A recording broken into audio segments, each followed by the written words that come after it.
Howdy, everybody. Today we're going to talk about the Ashley Madison data leak. This report is done by me, John Vivona, Taj Bolden, and Ramon Dominguez. So before we talk about the data leak, I'd like to first discuss a little bit about what Ashley Madison is. And before we can discuss the attackers and what they were trying to do, I think this is important. So before relationship websites like Tinder were around, where you have the flaunted whole concept of a casual, perhaps even superficial type dating service, there are always sites like eHarmony and Match.com that use algorithms to actually try and figure out more compatible personalities and potential mates. So this was the norm then. Back when Ashley Madison was starting out, you had the competitors of an eHarmony and Match.com. So what Ashley Madison did, they took that concept and they flipped it on its head. So Ashley Madison is actually a Canadian online dating service and social networking service marketed to people who are married or already in relationships. It was founded in 2002 by Darren Morgenstern with the slogan, "Life is short, have an affair."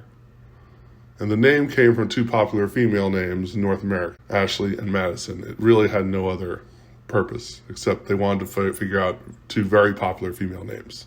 So unlike Match.com or eHarmony, Ashley Madison's business model is based on credits rather than monthly subscriptions. So to have a conversation between two members, one member, always the man, must pay 8 credits to start the conversation. And any follow-up messages between the two members were free to have communication after it started. And Ashley Madison also had a real-time chat feature where credits could buy allotted time. So this is just the background of Ashley Madison. Now let's discuss the first question. What were the attackers trying to do? Now, as someone can probably figure out, confidentiality is a really important aspect here for the website to function. Because it is paramount to the site's existence, it is also a perfect target for a ransomware attack. So the attackers were looking to get this confidential data and hold the website hostage and make them shut it down, or they would release the tawdry data to the public. The group called the Impact Team seemed to have hacktivist group motives to try and shame and humiliate the website.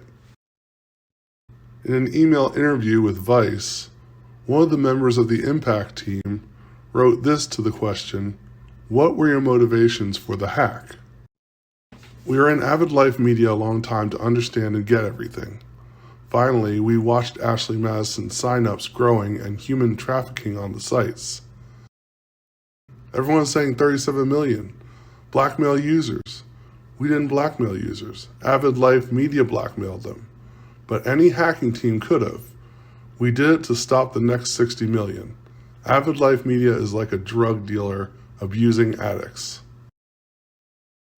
So Ashley Madison is not only used by regular everyday members, but also high-profile politicians and celebrities use the website. So it makes for pretty powerful leverage when your reputation is a highly valued commodity. So this leverage could be obtained by hacking into Avid Life Media site, the parent company for Ashley Madison. The ultimate objective was getting the compromised information so they could threaten to dump all the data. Their main objectives seemed to be twofold: to humiliate the company and its users, as well as cause the company to shut down by threatening exposure. Now, what was the target of the attack? The target was obviously Ashley Madison, but I think the overall target, like many hacktivist-style attacks, was a perceived moral standard that was under attack. And therein lies the hacktivist calling card, clouding the lines of moral ambiguity. With many groups, this line is really blurred, and it always comes down to asking who is setting these standards. But in this case, the target was seemingly a basic moral dilemma of a company profiting off morally questionable behavior. The fact that there was also this weird, almost aristocratic element of the rich and powerful politicians and celebrities wanting their salacious affairs only adds to the intrigue and social consciousness.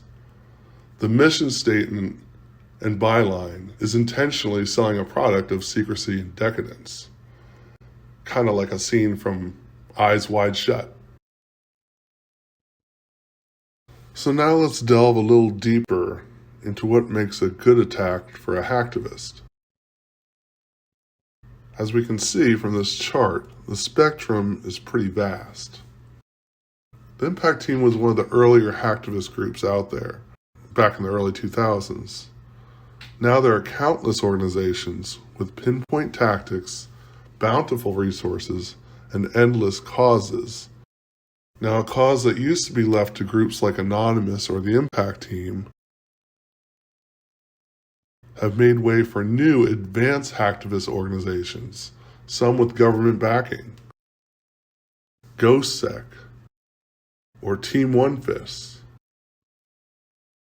and even a group like Predatory Sparrow with the sophistication of these attacks and pinpoint targeting, it leads researchers to believe that they are state-sponsored, which opens up a whole new can of worms. So back to the Impact Team. Although their attack targeted a relationship website, their tactics and motives have been copied and used for years, because no attack is done in a vacuum. Other hacktivists are always watching, and if a vulnerability was exposed somewhere, you can damn well be sure it will be attacked again and again until the problems are resolved. So now that we know what the attackers were trying to do, what their objectives were, and who is the target of the attack, I'm going to hand it over to Taja so he can better explain how the system was actually hacked. Thank you.